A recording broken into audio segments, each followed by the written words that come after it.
Simply. I have one apple with me. I give it to you. You now have one apple, and I have zero. My apple was physically put into your hand. You know it happened. You touched it. We didn't need a third person there to help us make the transfer.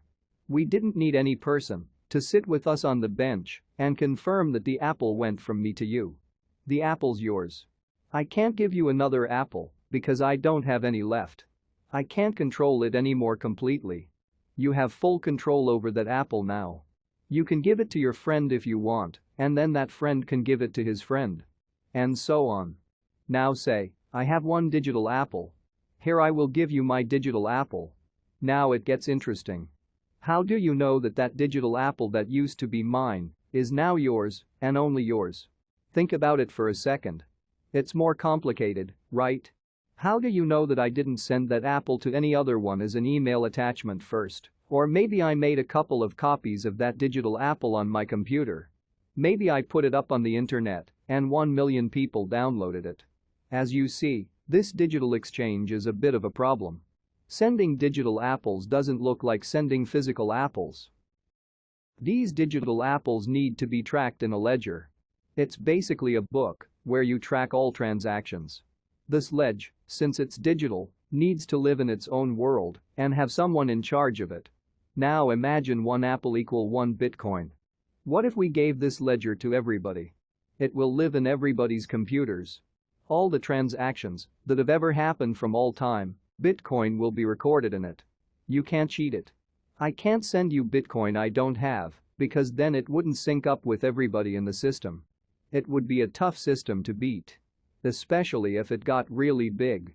Plus, it's not controlled by one person, so I know there's no one that can just decide to give himself more Bitcoin.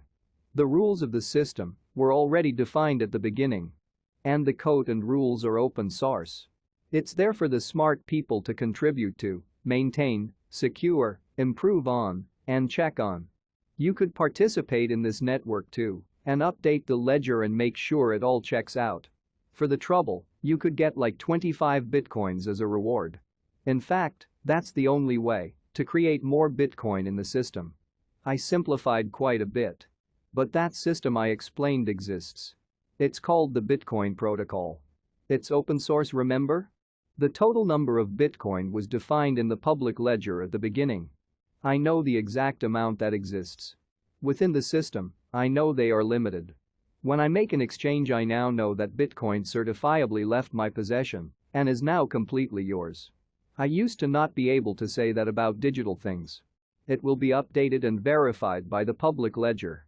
Because it's a public ledger, I didn't need any person to make sure I didn't cheat or make extra copies for myself or send apples twice. Within the system, the exchange of Bitcoin is now just like the exchange of a physical one. It's now as good as seeing a physical apple leave my hand and drop into your pocket. But you know what's cool? It's still digital. We can now deal with 1 million Bitcoin or even 0.1 Bitcoin. I can send it with a click of a button, and I can still drop it in your digital pocket if I was in London and you were all the way in New York.